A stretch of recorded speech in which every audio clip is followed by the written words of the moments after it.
What can you do if trust is a problem in your relationship? It often feels like the onus is on the other person to make right what they've done. And I'm not talking only about betrayal or infidelity, but the issue of broken promises, withholding information, creating jealousy, or other ways that partners experience a lack of trust. So today, I'm going to give you the beginnings on how to reestablish trust if there's been a breach in the relationship. So let's jump in. Welcome to the Love Conscious Relationship Podcast, where our host gives her expert advice about relationships, communication, connection, and intimacy as she explores ideas about how to share, respect, and validate your partner with one loving experience at a time. Now let's welcome our host, therapist and relationship expert, Jessica Myers-Adams. Hey there, welcome to the Love Conscious Relationship Podcast. I'm Jessica Myers-Adams, your relationship visionary. And today we're talking about trust-related problems in relationship. And we're not only talking about betrayal or infidelity, although those are the two main things when you think of trust. But as I have worked with couples over the years, trust gets thrown out a lot. And I think it makes sense to look at what are some of the other trust related problems in relationships, and whether we're talking about the big breach in trust or these other problems, like how do you, one, make a beginning to repair things? How can you be part of regaining trust, or how can you be part of that process?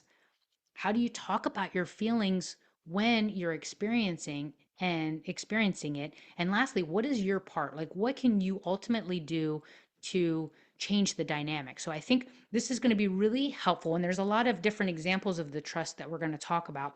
Now, I will say if you are in the flush of a discovery of infidelity, then this isn't going to help you with that first phase, because the first phase of recovery with a big breach or even a smaller breach, like if you've just found out that there was a broken promise or your partner withheld information, then the first thing that I think is going to be necessary is to, one, take care of yourself, get some support. You may need couples therapy or couples coaching. And I think the action steps in this episode are beneficial to anyone who's experienced any of those things. But when we're really in the fight or flight kind of experience, it's going to be hard to digest some of the action steps that we're talking about. But keep this episode after you get some support. Okay. So I found here are the things that people say when they say they have trust issues. As I was starting out my career, I used to always think that then if somebody put trust on paper, like they wrote trust problems on their paperwork, then okay, we're talking about infidelity. And what I found is that they're talking about a lot of things. Maybe they're talking about a broken promise. Their partner says one thing, but then consistently does another thing, or they don't follow through on commitments or what they say they're going to do. That really creates a trust problem for that partner. If your partner is hiding or withholding information, that is a breach, right? Maybe there's a financial secret. They're hiding details about something they spent money on or something they did. So that's going to be a problem with trust. Maybe your partner arouses jealousy or suspicion. They're secretive about their whereabouts or their phone calls or conversations. So they don't want you to hear that. And you view that as something that they're being secretive about. And I want to, kind of in a little bit here, we're going to distinguish the difference between secrecy and privacy. But if your partner is being secretive, then that could certainly be a breach of trust, a lack of emotional trust, which could mean that you're not able to be vulnerable because your partner dismisses any vulnerability. They mock, or maybe they use your own emotions against you. That's going to cause a big problem in trust. And then the last one is if you see their actions or intentions as evidence of them not caring or disrespecting you. Maybe they forget to text you back or they don't show you interest. And again, we're going to talk about what you can do about these things. And I'm not saying all of these things are reasons to have trust issues, but these are the reasons that I hear largely about these kind of things. So how do you make a beginning to repair? Well, the first thing is I want to say that it's if you are in a relationship that is worth fighting for and you are willing to take the first step. Because I think I would say if I used to say like, if your partner was hurting you, um, then how do I want to say this? Like, you're just because these things have happened doesn't mean your partner doesn't care about you. I hear a lot of social media and different podcasts that will call people narcissists, and they will say that your partner, you should have boundaries and you shouldn't accept these behaviors. My different little bit of a different spin on that is that we have to first take action to see if we can change these things, because oftentimes, and I say this with love, but those five examples I gave, we have a part to play in all of those. So now, if you feel like you're in a relationship that you're not even sure you want to be in, and you're not sure if you have the willingness to try, then these things, these things aren't going to work for you. Now, if you're in an experience where you're feeling like the relationship is not the one you want, I would say then take these actions and see what happens after you do them, right? So today we're talking about how do you own your own feelings, speak your own truth, and how do you kind of share this with your partner. So I want to go over the two biggest principles of sharing a problem. And we're not talking about the other person. What we're doing is we're talking about ourselves. So we want to own the issue. You might start with, I'm having a hard time with, and then you give them you're focusing on your perspective. You want to remind yourself that this is your problem. And I give you an example that's not really related to any of these trust issues, but it's the one I give often when I'm talking with clients about their problems they have. So if you have a problem with your partner not doing something, you don't want to focus on the partner not doing it. One thing I hear a lot of times is use I statements, and I statements are great, but they don't have the power within them to eliminate defensiveness. Because if you say to your partner, I'm having a hard time when you don't clean the kitchen, or I'm having a hard time when you don't, follow through, the focus is on the other person. So the real thing that you want to try to do is before you begin, you want to get clear on your main concern. So I'll give you an example. I use the kitchen one on purpose. So if your partner is keeping isn't doing what you want them to do in the kitchen, they're not cleaning it up, then you don't want to say, I have a problem with you not doing the chores in the kitchen, or I have a problem that you make a mess in the kitchen. You want to instead say, focus on your problem. I have a problem with the dishwasher being full in the kitchen. It makes me uneasy. So you're trying to describe and own the issue with, I'm having a hard time with. And so if we go back to the first one, the broken promises, I'm having a hard time believing things are going to get done when I'm told they're going to get done and they don't get done. Now, that one has a little bit of a pointing finger. I'd have to really, and I actually think I have the example here later on, how you can use the broken promises one as an example of talking about yourself. But if they're not following through on your commitments, what is that like for you, or what do you experience? When I come home, can I just give you an example? Like when I come home and there are dishes in the sink and there are these kind of things, it makes me feel overwhelmed. So I'm focusing on my part of it. It's acknowledging, of course, the thing that's done or not done. It's just like the dishwasher. When the dishwasher is full of clean dishes and they're not put away, it makes me feel really stressed out. So I'm owning the problem. I'm talking about myself. And I hope that's making sense. I'm going to give you the exact ones that I came up with for the top five trust breaches that I've experienced with my clients. But you want to avoid blaming. You want to emphasize your feelings without implying fault in the other person. And so that's the one principle. The other principle, and I probably could start with this, but I think it makes sense. We have to know what we're going to say, is that we want to check our partner's readiness. We want to make sure that they're available to hear what we are going to say. So we'd have to understand what the issue is that we have. We have to get clear on our main concern. So if the main concern is dishes in the dishwasher, then I can go back to my partner and say, hey, is now a good time to tell you about a problem I'm having with the dishwasher? So that the partner knows what we're going to be talking about. And we want to make sure that we're not setting it up so that they're going to get defensive. Because a lot of the behaviors, the meanness that we experience from our partners is a direct result of how we're opening up the conversation with our partner. If you say, I want to talk to you about how you leave shit around, then they're gonna give you shit right back. But if you can talk about a problem you have and you can say, hey, um can I talk to you about a bill we have to pay on Sunday? Can I talk to you about a problem I'm having with the dishwasher? Can I talk to you about a problem I'm having with our dog, with our child, whatever the case might be, right? And after we talk about the problem as it is ours, then we can start to look at what we can do. And hopefully, just getting clear about your main concern is going to help you. I don't think we always want to go to telling our partner about it. In fact, I would say hold off until we get through the whole episode here before you tell your partner anything. Of course, you're not going to pause and go say, hey, can I tell you about the dishwasher? Because it probably sounds kind of ridiculous if you say, I have a problem with the dishwasher being clean, full of clean dishes that are not being put away. That is a you problem, by the way. That is not your partner's problem because they're not they're not having any issue with that being the case. So what is your part? Let me give you some examples. This morning I was talking with a friend, and I belong to this group, this community group. And when I go, there's a guy in the group, and he shares often, and he goes into this kind of teaching tone, and it bothers me.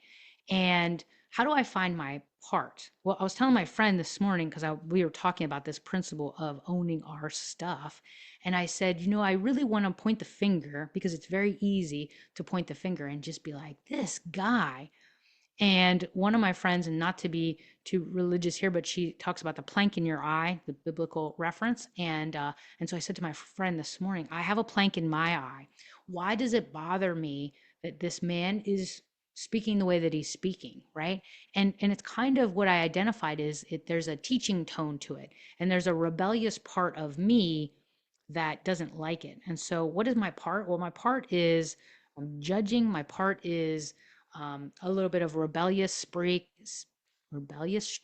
and then my maybe the other part is not having curiosity. Right. So as we go through these trust um, defeating examples here, maybe we can start to think about some of the parts that we own and how do we start the process of trust building. But first, you have to identify your problem. So let's identify some of the problems with the examples. Let's say that there are broken promises. Your partner says something they're going to do and then they don't do it. Of course, this creates doubt about reliability and it makes you resentful. Well, one of the problems we know is that there could be poor communication. I think communication is going to be in all of these, right? But the partner may overpromise or you have different priorities. And so, what is your part in that? Well, you may expect something from them, and you may expect that they are going to do it in a certain time frame, but not communicate that. So, I think the first thing to identify is are you aware of your partner's priorities? Are you aware of how your communication was received by them? Like, if you said, hey, I would like you to take care of this thing in the garage, or I want you to put this away or do this. The partner that you're speaking to is maybe going to do it, but they're not doing it on your timetable. So, one of the things that you can start to look at is, am I clear about my requests? And are my requests too high of a standard for my partner? And I'm trying not to give my own personal examples because my spouse said, well, or I don't want to hear about it if you do. But let's say that you're asking your partner to, let me try to give one that's not personal. So you're going to have your partner take care of a financial matter or try to, deal with a credit card company, right? Let's say that you are really good at that and your partner one doesn't like to make phone calls and your partner is not as assertive as you are, so you've asked them to do something that they really just they are not as good at as you, and they can't maybe do that. So they're saying that they can do something, but they're feeling like the request is too big of a deal for them, right? So that could be, you could start to look at, like, am I asking more than what they can do? Am I having expectations? And am I clear about what I'm asking for? So it's broken promises. If your partner is withholding or hiding information, yeah, it's going to erode your openness and the transparency in the relationship.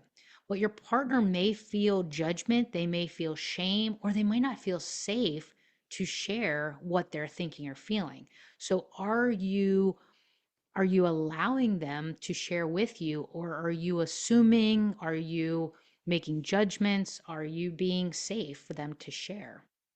If you're jealous or suspicious, you know, um, maybe you can look at your own experience in the past and ask yourself if you are insecure, okay, if you have past betrayals, if you have some attachment related issues, is there really a um,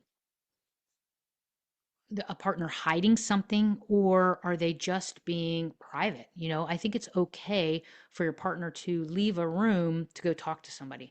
I think it's okay for your partner not to want someone to go through their phone, right? So what is your part in the jealousy or suspicion? Are you secure? If you have a partner who you know a, hurts the emotional trust within the relationship, that one is going to be tricky, right? Because if they mock you, or they are um you know preventing you from being vulnerable, that is a real challenge. And so the question might be, are you setting up the conversation in a way that sets them off into a mode of defensiveness? And I know I'm being hard on the person who's experiencing the lack of trust, but we also need to identify our part, right? Again, is there past trauma? Is there emotional invalidation in the past that is now making us project that onto our partner?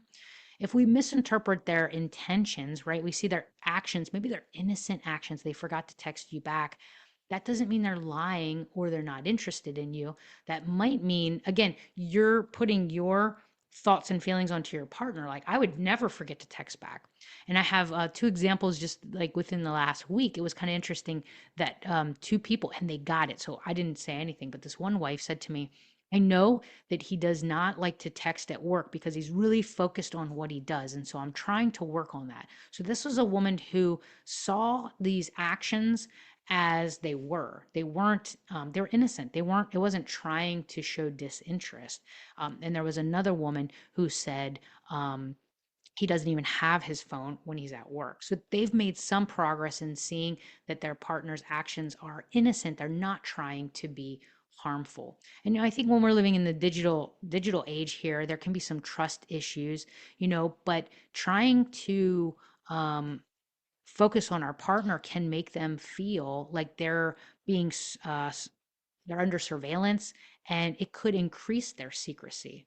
And when there's been breaches of trust, the big trust issue that we'll talk about here in just a second, what I have found is that sometimes when we start to get to the thing under the thing, one of the factors of real infidelity is that the wife or the husband was accusing the partner before they did it. And so there got to a point where some partners, and I'm not saying this is right, there's no good reason, there's no reason that in I don't condone infidelity. And at the same time, we can trace it back to things that the injured partner was a part of oftentimes. And so in the big one, infidelity, if someone has cheated or they're hiding a relationship or an emotional affair, this is, again, is one of the hardest ones. But if you want to look at your part, this is the example I give. If you're focused on your partner has to make it up to you, that's not going to be very helpful. But instead, if you can focus on the problems you're having, I'm having a hard time sleeping. I'm having a hard time with my thoughts going right back to what happened. I'm having a hard time with believing you're going to be where you said you are. All three of those are things that I can do something about if I'm experiencing that. I'm having a hard time sleeping. Well, pointing the finger at my partner for cheating isn't going to help me start to get better sleep. So there's some things that I can do. I can seek out people or services that can help me fall asleep. Maybe I need to invest in a meditation app. Maybe I need to talk with my family doctor. Maybe I need to get my own therapist, right? So if I'm having a hard time sleeping, if I'm having a hard time with my own insecurity, if I'm having a hard time with um, the thoughts that just keep coming about where's my partner, those are all things that I have some control over. And so I hope that the message that I'm sending here to how do we work on trust issues is first, I think we have to identify what is the issue that we have that is preventing us from trusting our partner, and what is it that we can do about it. Now, I mentioned you can talk to your partner about the problems that you have, but the conversation that I had with my friend this morning was, she's when I was telling her about this episode, she said, it sounds like you're doing an episode on acceptance. And in a sense, I guess that's true. We do have to accept some of our partner's limitations. We do have to accept that some of these things have happened that have hurt us. And then we get to work on figuring out what our problem is and what we can do about it. And the last thing I'll say is, I was thinking about just doing the full episode on this. This past week, I had a therapist do a consultation with me, and she had a case, and she said, there's a woman that I see, and she is talking about her husband, how she can't trust him. And in each session, she just goes into this berating thing about how he won't share, how he has lied. And I said, well, I think what you need to do, and I said to the therapist, I think what you'll need to do is help the wife get a goal that is around her, is about her. And so she said, what do you mean? I said, let's just do a role play. I said, you be her for a second. And she says, like, he doesn't tell me anything. He does this. And I said, okay. I mean, that sounds tough. It sounds tough that your husband won't share with you what's going on. And I'm curious, I said to her, when you were doing therapy, what was your goal for supporting the process of open communication? She said, well, I was telling him about how I feel, and I was telling him about this and that. And I said, okay, great. And do you think that it's possible you could possibly work on being more curious and being a more effective listener as a way to support his process of opening up? And we started to talk about how she might then transition into helping the woman be a better listener. And I think it was just like 2 episodes ago, I talked about how do you get him to share. And so if you actually experience that problem, you can go back to that podcast and listen to some of the other things that I told this therapist on how she can help the woman. But the biggest takeaway for the therapist when we were meeting was, oh, I have to help her get a goal that is about her. And when we have a problem, we need to focus, if we want to be effective, I think we need to focus on owning our own part. And this problem is about who I am. It's about me revealing myself. And then it's about me figuring out what I can do. And sometimes it's about acceptance, and sometimes it's about taking action. So I hope this has been helpful. And I hope that if you have experienced a trust problem in your relationship, that you can identify what the problem that you're having is, and then identify some action steps that you can take. All right. Take care in the meantime. Thanks for joining us on the Love Conscious Relationship Podcast. If you like this podcast and heard something helpful, make sure to send it to a friend and leave a review about what you liked. For more daily doses of relationship truth, follow Jessica on our socials and TikTok at Jessica Relationship Visionary.